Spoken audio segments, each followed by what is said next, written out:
In terms of this bill,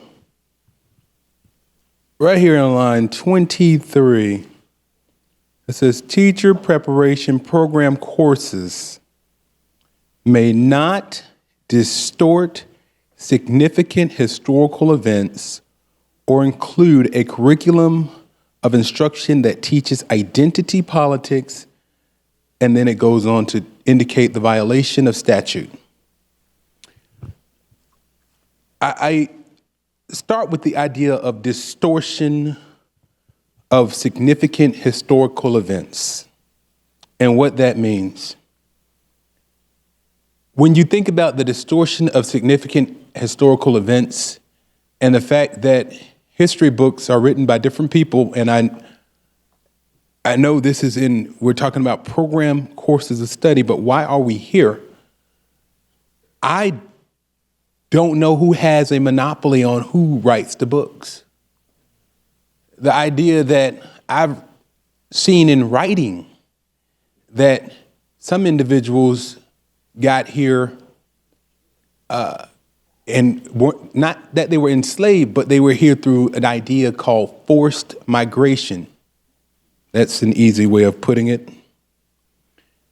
Senator Ngolia, you listed a number of books and what the topics that those books touch on. And I'm concerned because in the language, we're talking about course curriculum. We just ended February, which most of us know was Black History Month. And the founder or the individual who started Black History Month, it started as the second week of February, but it was Carter G. Woodson. And what Carter G. Woodson is noted for, amongst other things, is one of his quotes that says, if you can control a man's thinking, you do not have to worry about his actions. When you determine what a man shall think, you do not have to concern yourself with what he will do. If you make a man feel that he is inferior, you do not have to compel him to accept an inferior status, for he will seek it for himself. And if you make a man think that he is justly an outcast, you do not have to order him to the back door. He will go without being told. And if there is no back door, his very nature will demand one. Senators, when myself and some of my colleagues look at the language that is written and placed in some of these bills, we ourselves, those of us who sit on the same floor with you, who have the same vote as you, can go back to the Individual Freedoms Bill from a couple years ago and start to have these feelings of guilt, anguish, anger, and feel that maybe we shouldn't be here. How did I get here? Am I qualified to be here, or am I not allowed to be here or not allowed to speak up? You know, who gets to determine who ultimately tells the story? We don't get to write it. Senator Thompson asked the question of, do we have the same opportunities? And we do want to teach the stories of inspiration. That's the language in the Individual Freedoms Bill for stories of inspiration, things like Dr. Martin Luther King, who, by the way, was assassinated. Not only was he assassinated, his mother was killed and his brother drowned, apparently under inconspicuous circumstances, things we don't talk about. But those are stories of inspiration. How inspiring. The books. Who gets to say which books should be read? At what point does it matter when we strike through every single thing that deals with race? At what point does someone get to say, I matter? I don't want to talk about my life and people whose lives like mine matter. But does it? In 1988, there was a movie produced by Spike Lee. school days. And it hits on a number of topics. This is way before we got into identity politics of today. And at the end of that movie, Spike Lee, who is a well-known African-American movie producer, says a line. And I've heard that line in different manners over the last 5 or 6 years. He says, wake up. Now everything has to deal with being woke.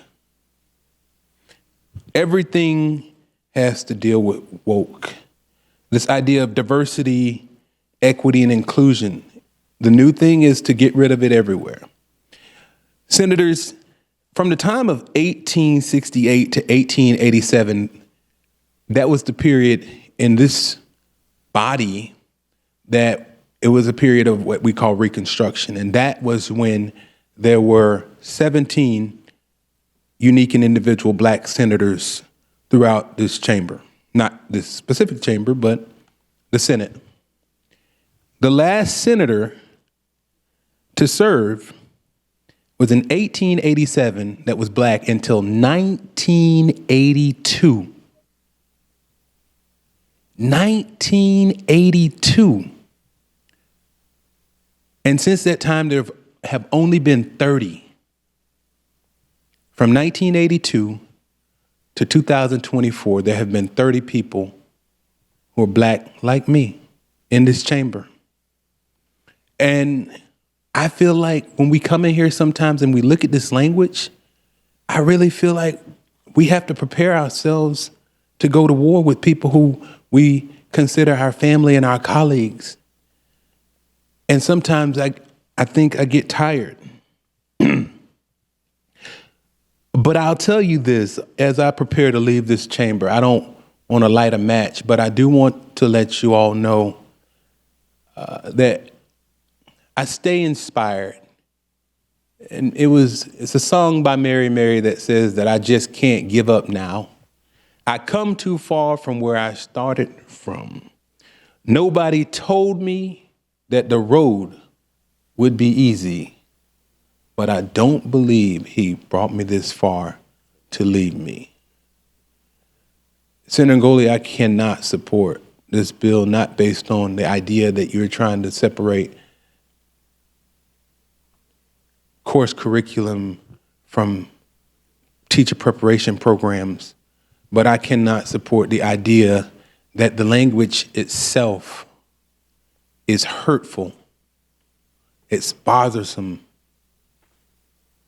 and it makes me feel guilty to be here. Two things change people: the books that they read and the people who they associate with. And if you're born into an environment where the people who you are forced to associate with are not going to help you get to the level where you can be the best that you can be, then unfortunately, sometimes your environment alone does not allow you to have the same opportunities. With that, members, senators, I'm down on this legislation.